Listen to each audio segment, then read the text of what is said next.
his flag. I'm having a great time, but on, I think it was Games Daily, maybe it was Gamescast, somebody was like, Greg, great to hear you're enjoying it. Is it your game of the year? And I immediately was like, no. Like, I'm having a great time. It's more Borderlands. It's what I want. It's what I expected. It's Borderlands. I'm having so much fun with it. I think there was a moment yesterday, we're recording this part of the show on Monday, right? There was a moment when I was playing on Sunday where my wife finally joined me. She'd been doing business stuff. She'd been running around seeing friends. I'm trucking ahead. I was like 27, 29 by the time she tried to join. Oh, wow. She had just started. And so she jumped in and started playing, and then she was like, all right, I'm going to keep going, because I was playing with her. She's like, let me know when I can jump. And I'm like, you can jump now. Like, let's try it. And she jumped into my game, right? And I'm like 29 or whatever. She's level 3.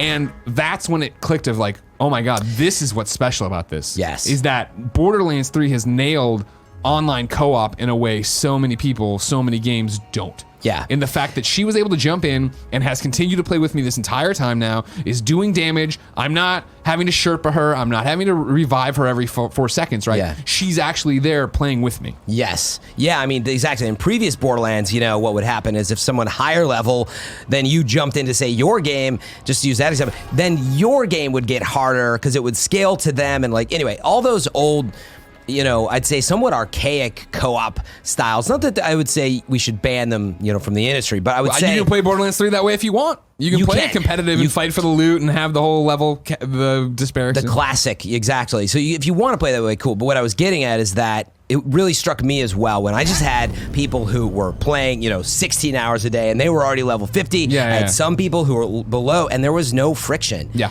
And that's what...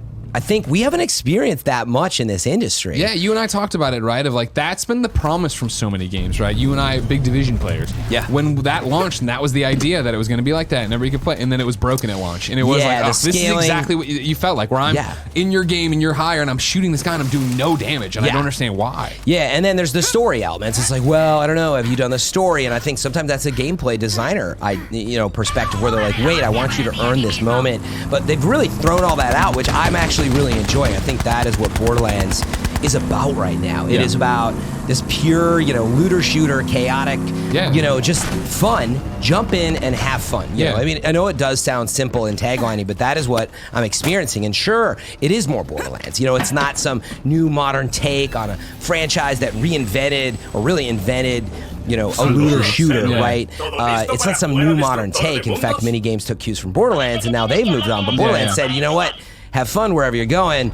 We like the space we're in, and fans want more of that. In fact, I can't point to too many games that kind of do it the way that Borderlands just did it from the start. And that's the thing about it, what you talk about is it's just fun and it works and we jump in and it goes. It harkens back to, I remember being at IGN, and I want to say it was an IGN demo when Randy came by to show Borderlands way back in the day. But maybe it was somewhere else I heard it. Maybe it was an interview I saw. Maybe it was a PAX demo. I don't know. An event that we went to. But at some point, right? I remember him being asked, oh yeah, is there fall damage in this game? And I remember him looking and he goes, is fall damage fun?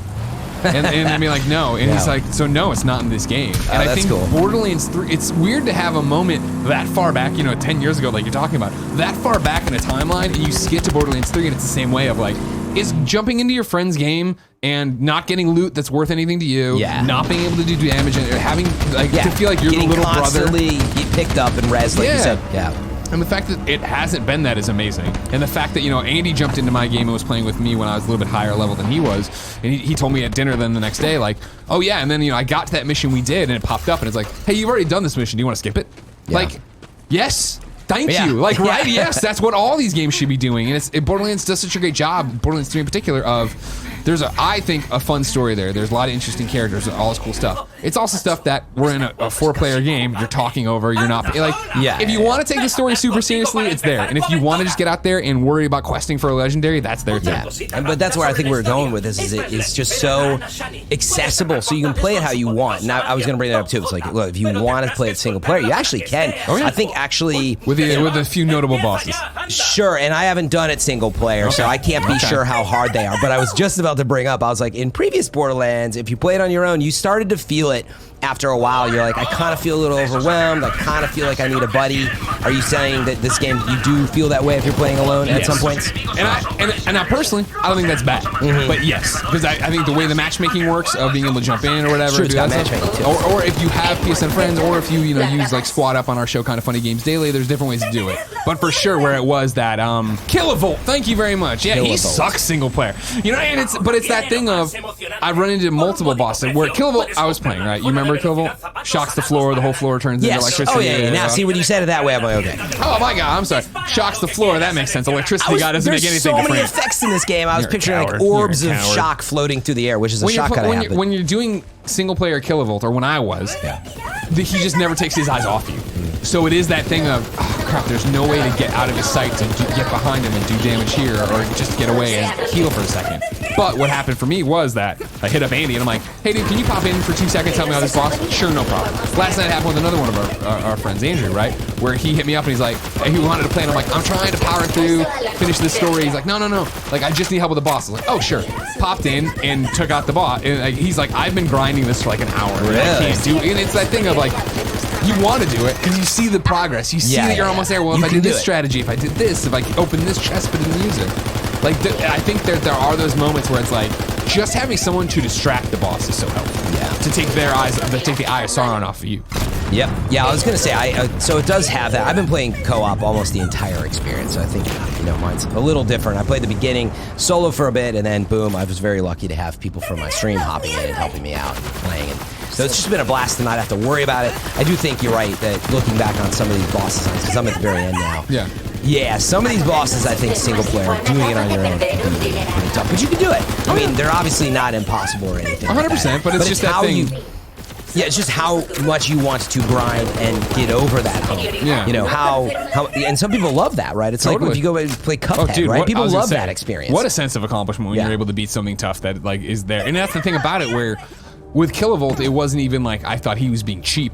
It was like, all right, cool. I know he's like around the ground. I know I have to run to these different hexagons that aren't there. Yeah. But I was low level. Again, I'm playing as Flak, so like now I've got my skill tree uploaded right where my Skag can revive me. Yes. So it's like what an amazing perk to have right in my skill tree. But back then I didn't, and so it was more of a struggle of like if something happened. Which, by the way, I want to point out again, we're recording this ahead of time when people see it, right? Yeah. Hasn't actually been a week yet, but we're cheating. It's Monday for us, right? But I want to say I'm Flak. I'm a level 32. My game clock is at 27 hours, 35 minutes. Nice. Fran, you gave me your stuff ahead of time. 33, actually. You're maining Zane. You're 33. Yeah. And then you're 31 hours in.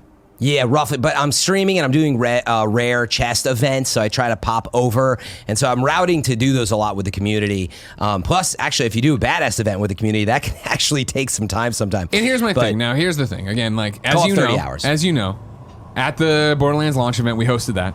I was like, we're going to get out there, we're going to rock 'em sock and be the Bash Brothers. It's going to be great. You said we sure will, Greg. Yes. Then here we go. You found out the Echochast didn't work with the PlayStation, and you're like, I'm going to play on PC. I'll see you later, Greg. Yeah. So now I'm a console plebe over here, and I've seen the badasses run through my game. All right, cool. I've seen a red chest. I've opened it. It's cool for me. Nothing else. Yeah. Talk about this Echochast stuff, because you're in love with it. Is it worth it? Is my number one. Because you traded in your friendship. You threw me away like a Kleenex. Abandoned PlayStation. Exactly. You're not getting no trophies for him. No trophies I'm for going to me. have the Platinum Trophy by the time the next show pops up, probably. Don't hold me to it, Kevin. Not even sure Sony will sell me a PlayStation 5 after this. They probably won't. Which is not the official name. Anyway, so you asked me what my pros and cons were going into the show, and this I actually listed as one of them. It is that, as someone who streams, FM3_. Love the underscore. As someone who streams, this is big for me because this does community interaction like I haven't really experienced and seen. I mean, this is a AAA game that's doing it. So here's what happens. You link up your account, if you're a viewer, your Shift account to your Twitch account, and then you get access to an extension. It does 3 cool things. Okay. The first thing it does is these rare chests that you're talking about. You find red chests all throughout the game. They're special chests, and the community can opt in when they're viewing on your Twitch channel with this extension, and they actually have a chance to win. If they win, they can pick one of the items in there. So here's the even cooler part. Got it. In my game, I might be going to a chest. One of these rare chests, unfortunately, are leveled to the area. So I'll go all the way back to Pandora. I get like a level 5 weapon, which for me right now, I'm like, doesn't do anything for me. If you win, it always levels to you when it shows up in your mailbox. Oh, so nice. if you win, it is worth it to watch streamers because you can win loot that is leveled to you. And at first I thought it was just like I'm getting the level that you see on screen. Yeah. And that's not the case. So if you get purples, blues even, with like a cool perk, you really got to dive into the stats. You can get cool stuff. You know I love those stats. That was number one, the big thing it does. Should I go on to the other stuff? Please do, yeah. Well, while you're here, actually, just a heads up, everybody. 2 things Fran just said that are incredibly important. I assume everybody's watching this is like probably really into Borderlands, but maybe you're not. You're just getting started, right? Number 1, sign up for a shift account. You sign up, you link up your things, and then they put out, you can get the VIP points that you can redeem for weapons and cosmetics. Then also there's the golden key stuff, the shift codes that get tweeted out or put out by Randy Pitchford. You can then go redeem those, get golden keys that you can then open in Sanctuary, get really cool weapons that way. All right, we talked about that. The next thing you mentioned was your mailbox. I have seen this time and time again on every Twitter thread where I go and I look for the things. Yeah. People are missing where the mailbox is. Oh yeah, So rather than you have an in-game mailbox. Right. But rather than go into your inventory and your stuff, right, would be on a PlayStation, like a real person, would be touchpad. This is where you hit options, right, and it comes up with your pause screen. There's social. I mean, go to I social, hit escape. Go all the way. Oh, don't. Why? You don't even know what you're trying to escape from. It's a great game. Go all the way over. That's where the mailbox is. You can get it there, and that's where you redeem the stuff there. Yeah, like if you did like the rewards from like the deluxe edition. Yeah, make sure you're checking your mailbox. You actually not only get stuff from these programs like these reward systems, you also get stuff from there's a few quests in the game that I believe they've like. We get rewards from like the vendors, right? Where they'll be sending you stuff like to reward you for your loyalty. You'll end up with stuff that's been sitting there for you to use. My apologies. This is what the show's gonna. If you've never watched a Kind of Funny podcast, welcome to Deviation Town, where we just walk off and do whatever we want to do. We're not gonna overproduce this. We're just telling you the truth, and it's flying out of our mouth like rainbows out of unicorns. Okay, sweet. Number 2 with the Echochast. I'm actually gonna go to that last because I have a lot to say about it. I'm gonna say pinata. Put that one simple. So the second thing you get with the Echochast extension are when I level up as the streamer, I get a pinata, which you don't get if you're not streaming, which now is incentivizing people to stream because I will tell you, the loot is pretty good. I think even if you have one person to vote. So for example, they can vote to give you cash. Cash is pretty good. Wait, the audience votes on what's in the pinata? They vote. I really don't know this. Okay.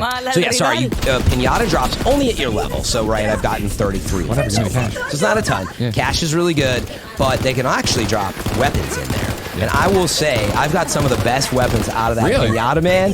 Like, just get, I don't know if you can watch your own stream. I don't know that you can't use your own extension, but get a friend to watch and have them vote. Oh, God, yeah, that's confusing. It's Streamception. I went over this the other night. There's other things you can do. But anyway, Pinata is actually a really cool event, either way. With the viewers, they vote. You might get cash. They might also throw a bomb in there and do some damage. And so you're always a little wary of what you're going to do. So it's pretty cool. Okay. The coolest thing for me, and I'm sure we'll be talking about this more, and hopefully the Twitch extension evolves, the Badass event. If you're watching a streamer who has the extension active, and by the way, console streamers, 2K has said, right, that they're about 30 days out from launch is when that next patch hopefully should come. I'm sure you, Paul Sage, will be answering to me about this. We'll search for the specific answers from Paul as well later in the show, but about 30 days out, so hopefully everybody has access to it. But the Badass event, there's badasses in the game, right? It's a rank of enemy. I've seen them run in. Yeah, so you run into badass. It sort of seems to be RNG to me right now. So in other words, it's not always, but occasionally the audience gets access to your badass. Okay. And then they're going to start, by the way, everybody gets evil when they get access to an enemy in the game. Like they give you your cash and your pinata, they give you some sweet guns, but guess what? You run into a badass, and now they're like, level it up, double damage, extra experience, it gets difficult to fight these. It's not crazy. And actually, I enjoy it for that reason. Is suddenly you're facing off against an enemy that was kind of just a tougher enemy, and now you're in a battle literally with your viewers, and you're like, oh my god, they healed it again. And I got into like a 5-minute battle with one. See, that's awesome. It was so much fun. That's a really cool use of that. Yeah, it was so much fun. And I really hope that is something that they look at and they actually expand on it, because I would say the events don't happen enough. That much fun. Yeah. And I don't mind getting into it with the audience, So my question for you really would be, as the professional who's using all this stuff, is it amplifying your Twitch streaming? Is it making you even more? Is it another way to interact with the audience? I mean, Are you going to miss this when you go to other games? Everybody streams differently, right? Sure. To answer that question, yeah. I think other games are going to very quickly learn from this because the amount of interaction that I'm seeing in Twitch is more than ever. Not that I chat with my audience all the time, and I think that's one of the things I'm good at. Sure. I'm not like an MLG player, and I don't have like a steel trap mind, and I'm chatting a lot, and I think it's a big thing to do. But I guess my point is, my chat's already pretty active, but they're getting really active. Really? When these chess events come up, and I thought actually after the first day or two, people might get tired of that stuff. I thought maybe the extension, who knows? They're like, I'm playing the game, I don't really care about the loot. But as it turns out, Bad and the Badass events are so cool that people are like really into it. So I think other people are going to learn from it. I really want this. Yeah, it's cool. It sucks. They screwed me over. Well, days out. We'll find out from Paul. When's it coming? You better answer, Paul. Fran, of course, when we started this show, when we announced this show, he's like, oh, that's interesting. Kind of funny doing this Borderlands thing. Clearly, they'll just be corporate mouthpieces for this game. Right. They're just going to sit there. What don't you like about Borderlands 3? We talked about a pros and cons list. For you, what's a con of what you've had out of your, 30-some hours of Borderlands? I made a list, so let me Did you check it twice? Double check. And before I get into I got the joke. Santa. I wanted to say before I said the con, the only quick mention I had in the pros section to end it out, you said, is this your game of the year? I wanted to answer that question and say, I don't know yet because I'm an end game guy. And so I can't answer it yet, and I'm not challenging you. I get what you were saying, and I know it was just an example. Well, I think it was an example starting from a very, you're bringing up a very good thread to it, where I think that even playing at the time, 20 hours of it, 15 hours of it, I was like, oh, I love it a lot, and I think it's a great game, and it's on my top 5 or whatever list, or top 10 for the year probably, but like, so far. Is it going to be game of the year? Probably not. But then like the experience I had with Jen and then what you're about to go into of like, that's the thing is like, as of recording, I'm on that precipice of endgame. Yeah. I haven't done Circle of Slaughter. I haven't started Guardian ranks. I haven't, you know what I mean? Like, there's a lot there. It's the same thing of now I'm excited to beat the game with Jen, my wife, go back and then pick up with her character, which is like, like 2 main story missions in, and then play through it all again with her. Yep. So anyway, the point is, I really think the end game, there's a lot to offer there, and I'm sure we'll get into that at some point in the series of shows. This show, there's a lot to talk about, as you all can see. Subscribe. All right. Yeah. So cons. We said it before as maybe part of the pros, but like it doesn't feel like there's anything new here. That's a good thing. In other words, it's Borderlands. It's more Borderlands. I think it's the most thing I've heard about the game, but I like that, so that was on the pro side. On the other side, though, I'm like, I am feeling a little bit of like, it's not some like brand new modern shooter that it's not trying to do that though. Yeah. So it was like a light con, is what I'd say. I want that personally. Double-edged sword of it being more Borderlands. Yeah, and I think my point is, I want what I'm getting. Some people may not want that. They may be looking for that. That's all. It's more of an objective, point. Probably bigger than that, though, for me is we know it's having some performance issues. Oh, boy, is it. Yes, and they're exactly, the menus in particular for me, switching weapons the menu system is just a little outdated for me, personally, when it comes to managing inventory. I think if it ran well, it wouldn't feel that outdated. I think it's the fact that like when I've had weird multiple experiences. Mainly I've been playing on a PlayStation 4 Pro, and then when Jen started playing, I turned the big TV over to her, and I went with the small game screen on a OG PlayStation. Yeah. And that was alarming. She's playing as Moe's, right? And that my OG PlayStation was running quicker and faster than the PlayStation 4 Pro was. Where she'd go into inventory and it would hold, and then it would come up, and then the skill tree, right? It's like and it loading would stuff. Slowly fade in the mech, and then slowly fade in this, and it's like, oh my god. And I'll have it too of delays when I'm in the menu, right? Of I want to go from map to inventory, or we were talking about this earlier, right? Like I'm sorting my pistols into junk. And like all of a sudden it hops down like 3 rows. I'm like, and you worry about what happens. Yeah, right? what did I tag? What did I all screw? the time. Yeah. Even on PC, I have like a really powerful rig, and it's happening. So something's there. 2K is very aware of it. Gearbox, I should say, is very aware of it. And we're gonna get. There's actually, I believe they're putting statements out about. We're in a weird limbo right now where they're gonna put out a statement in your past, and then Paul's gonna talk about it in this show in our future. Yeah, but the point is, look to not. We don't have all the info this second in the show, but make sure you've checked all the social Borderlands. Just go to Borderlands.com is the answer, and make make sure you'll always get your updates there. But they're on top of it is the point. Yeah. The exact details, we just don't have to share that. But it is an issue, and it's enough that it's worth mentioning. Like it is 100%. a bit of a con right For now. me, it's not game breaking in any way. No, but it's not only is it not game breaking, it's not stopping me or Jen last night from playing. No. Where it is like, oh, this sucks, but I want to keep going. Yeah, let me ask you because I think this might clarify, right? We're doing the Borderlands show. You said, "Are we just mouthpieces?" Like, are you playing? Well, people are rhetorically. I understand. Are you playing this many hours just because you're doing the show? Oh my God, no. No. Are you kidding me? That was the funniest thing.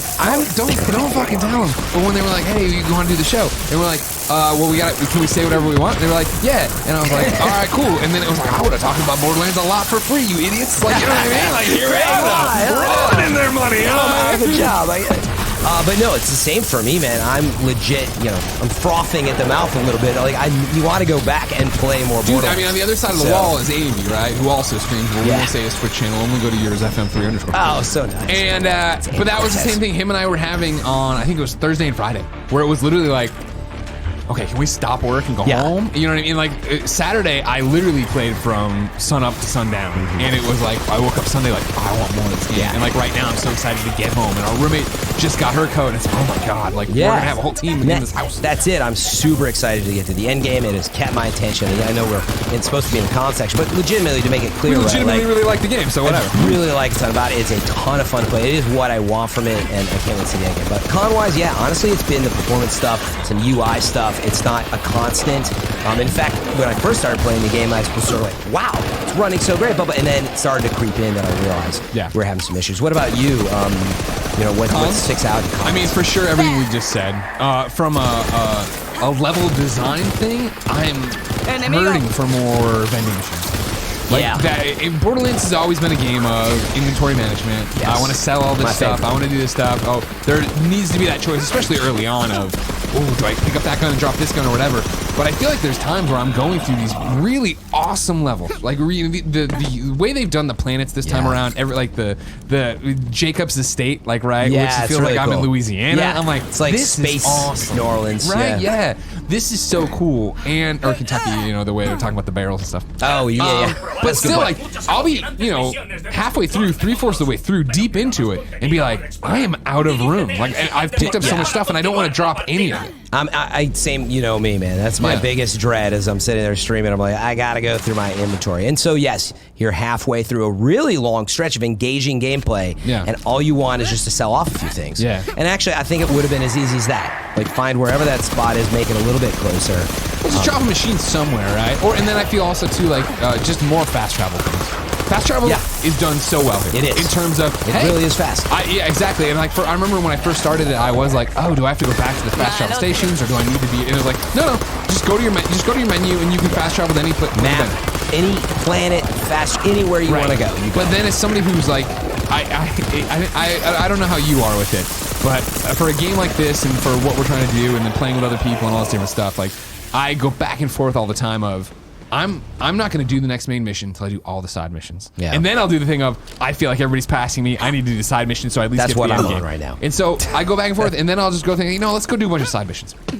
So then to jump back and be like, cool, there's the one fast travel point in, and then it's all the way across. I'm like, okay, cool. Let's go get it. Yeah, and actually, but for me, and I'm with you on that, but I would say less so. Sounds like you're not with me. Sounds like you're not with me. Well, I'm halfway there. All right. And what I mean by that is sometimes, whatever, I got to drive through the world, and maybe you discover and, stumble on something you haven't seen. I don't mind that as much as your inventory's full in the middle of the mission. That's what's happening. That meaning, just to stick on that point, I think that was the bigger issue, right? Yeah. I just have too many guns. I just want to sell some stuff off so I can keep playing the current mission I'm in. But you actually feel a certain, no, it's a little like it stops the game because you're like, wait, I got to drop this, right? That's the problem. 100%. And we just, either that or you have to fast travel all the way back to a point, and then you got to crawl back through. And that's what you don't want to do. And I've had it happen a few times where I'm doing a side mission, and it is like I was playing with Kevin and Joey, and they went in to engage the big group enemies. Like, no, all right. I'm like, what? I'm like, if we just go if we slink along this wall, we can crawl around into the area where we actually need to be for the objective. Oh, nice. Like, I understand you guys just want to shoot stuff. I just want to shoot stuff too, but I don't feel like there's good loot that way. Yeah. It's that weird balancing act, right? Another thing that is something that's an issue right now at launch that will not be an issue when everybody's level 15 and it doesn't matter is, again, I think they do co-op so well. The fact that Jen's been able to join, like literally she, got through the tutorial pretty much, and then I brought her to my level 20 whatever, and we've been playing nonstop with it. It's crazy. It's awesome, and it's great. What I don't enjoy about it is that extra weapon slots and artifact slots, all those slots you need to unlock are tied to missions and not tied to level. Right. So like Jen's level 13 or 14 or 15 right now, and still only has 2 weapon slots. Yeah, because you unlock like a power-up moment with dial, and so it comes from the story, but then since they just tore down those walls and said, no, just join you. Now she only has 2 guns, and like you would have to take her back, or exactly. Right? Yeah, and that's the plan. That's the plan. My plan is to beat the game with her, then go back with her and play through to where we catch up to ourselves. Yeah, and then have everything there. Like it's not a perfect system, I guess, is a way to put it. Like I don't think that's a huge issue personally. Yeah, like, but I mean, so tonight go home and take 2 guns out of your slot and keep playing that way. No, okay. See, oh, it's not a huge issue though, is it, ladies and gentlemen? But she hasn't played the content to get that stuff. Meaning, I get that after, say, she sinks all the hours, like, why don't you have more slots? Because let's say she just didn't do those parts of the mission because she keeps playing endgame with you or whatever, and you grind and you miss that stuff. I could see it being an issue, but also just go back and do that with her. But even then, it's not like it's right there. Yeah, I know. Yeah, To be fair, she skipped it. Just go back to her and help her out. It's just a weird thing of then, like, it's, I just unlocked my artifact slot, right? My final thing on my inventory. Me too. When I did that, she was playing with me, so she did that. Right, so now she has an artifact, but she doesn't have the rest. Like, even if it was like one of those of like, if the game's smart enough that, hey, you've already played this mission, do you want to skip it? Maybe it should be, oh, you unlocked artifact. Why don't we just unlock everything and like, hey, like when we get there, give me a wink and a nod, then it's fine. Don't unlock maybe the ability to break the iridium if we're really worried about that. But even that doesn't make sense because I'm breaking iridium left and right and she's getting it. Right. Yeah. No, it's a little out of order, and that's the it's just a small thing. It's a double-edged sword. Yeah. Exactly. And I'd much rather it be this way. It's so fluid and frictionless just to get people in and playing. And frankly, I've just never had, especially with Borderlands, it's so easy to be like, you want to play? You want to play? You want to play? Totally. I'm talking to chat. And I'm like, here's, jump in. And man, like that's it. No thinking about it. And I love it. That part is incredible. But you're right.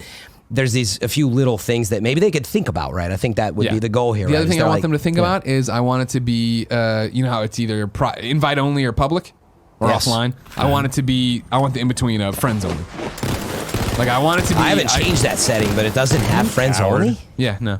See, I just let everybody play. That's the kind of person I am. Great. No, FM3 _, buddy. I assumed it was friends only, to be quite honest, so I haven't really played with that friends setting. only, you know what I mean? Yeah, it's perfect. 4 friends. Drive around. I don't know. Do you have other cons that really stick out? It seems like the only other one that pops up for me off the tip of my tongue is something that Andy tweets about a lot is that it's so dark.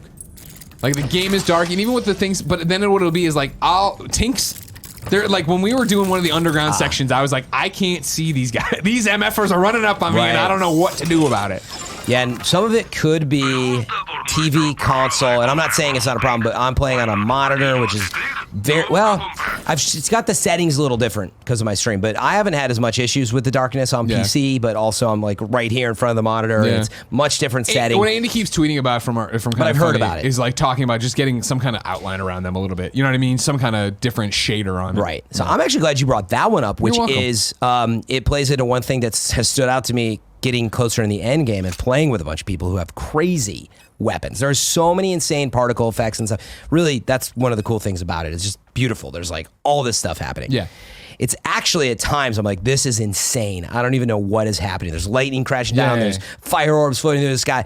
However, it can be hard to track the enemies in those scenarios sometimes. Sure, totally. And I was wondering, like, is there a way to like maybe get an outline or something? Just like you were saying, in addition to the darkness, I'm like, where is this enemy through this sea of particle effects? Exactly. And they're damaging it. I'm using, I'm using the Skag, right? And the Gamma Skag. So it's this huge irradiated yellow beast in the center of and I know it's attacking something. Yeah. And I'm like just shooting, hoping I get through its legs. I don't know what I'm shooting at, but it's getting something down. And it does, like, it's enough to bring up that it does. I'm like, I do have a sniper on the area, and I'm like, there's no way I can find this enemy while they're damaging it. So I don't know. A minor point of feedback. I'd love if there was, more of an outline. Funnily enough, right? Like you play as Flak, like you're saying, the Skag has an outline. Yeah. Like it'd be cool if we could use that somehow to get through some of these effects. But I know it's not that simple, but in the gameplay, it does affect it for me when you're playing with a bunch Sure. of people with crazy particles. But again, I mean, as I think was pretty obvious, right? These are all such minor gripes. Yeah. And I'm saying that the UI chugging is a minor gripe because I'm having that much fun with it, right? Yep. That I'm able to look past that. That like I am anxious to finish this show to go home and play more. Definitely. Like that's more than you can say about 90% of it. Yep. Yeah, I want more of those moments, and I would say one that stood out to me that, for me, is where it felt very modern. Actually, I'll counterpoint to what I said earlier. Sure. The first vault boss, Yeah. you know the one I'm talking Yeah. about. It's just a lot of things crumbling and happening.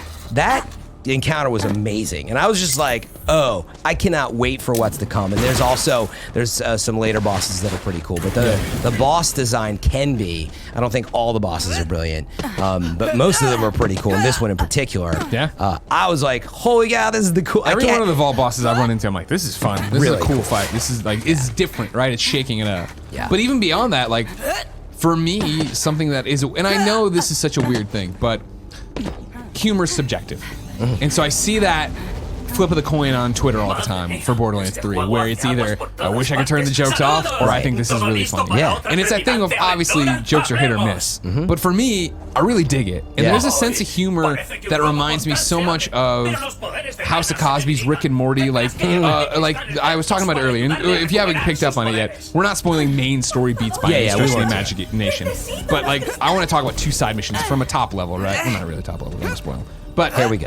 There was one, right, of like, hey, you gotta go kill this girl, she's about to get married, this psycho, Oh, right? these are just side missions. So it's not going to be. But it was like you got there and it's the normal Borderlands thing of the, checkboxes appear and you knock them off and more appear. Additional, And it literally bonus was like, objectives. I'm totally paraphrasing, but it was like, kill her 4 cousins, kill her husband, kill her maid of honor, Bridesmaid, kill yeah. the future mother-in-law, and then finally kill her. And she comes out and then she goes on to say everything you just did. Where she's like, I can't believe you killed my 4 bridesmaids and my 4 cousins. Yeah. Exactly. And I was like, that's really a funny joke. Then again, there's a side mission that takes you back to the Children of the Vault propaganda center, right? And it's where you killed Mouthpiece. Yeah. Where they're holding. You know this? Did you do this one? Did you do the not the side mission, I don't You do think, a no. side mission where they're holding auditions for the new Mouthpiece. No, So I've not like done you this. need, the idea is that it's an Ellie side mission. You need to go out and get all these different pieces to then go to the auditions to audition yourself as the new Mouthpiece and kill all the people who want to be Mouthpiece. So as you go, they're playing the auditions over the thing, and the twins are talking over it. And you finally get there, you're killing these people, and one of the clips of the twins is like, all right, is there anybody else to do? And this guy, she's like, oh, you, sir, why do you think you should be the new Mouthpiece? And the image pops up, and it's a guy who looks exactly like Mouthpiece, and he goes, well, I look and sound exactly like the last guy. Y de otra microtransacción. Busca el último punto clave del portal.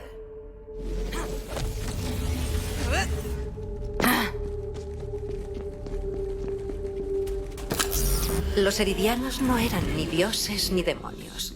Solo eran personas con habilidades que sobrepasaban sus necesidades, y su curiosidad derribó muros que deberían haberse mantenido en pie. A lo mejor estaban destinados a desaparecer por voluntad propia. Vale, solo queda otro coñazo de misión para salir del paso. ¡Hola! ¡Avísame cuando tengas todo listo para el combate definitivo contra Ragnarok! ¡Se acabó! ¡Es la hora de la verdad! A pesar de vuestros esfuerzos, Ragnarok sigue R que R con cruzar el portal y tal y cual. ¡Deténlo a balazos! No te preocupes por el modelo del enemigo. Es algo temporal. Pronto meteremos algo supercañero. ¡Confía en mí!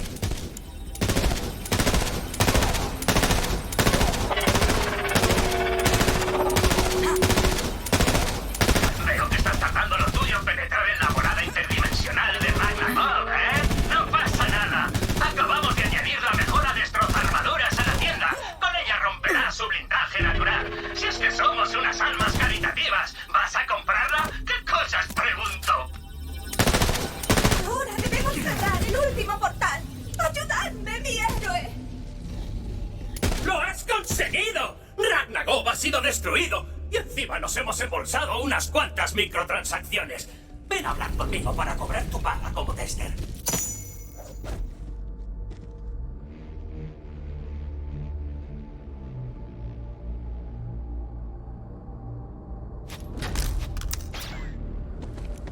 Gracias por jugar. Destructor de Mundos pronto estará disponible en acceso anticipado para todos. Y con el dinero que hemos ganado con estas oportunísimas microtransacciones, conseguiremos terminar el juego. ¡Palabra!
Metiste con la pava equivocada.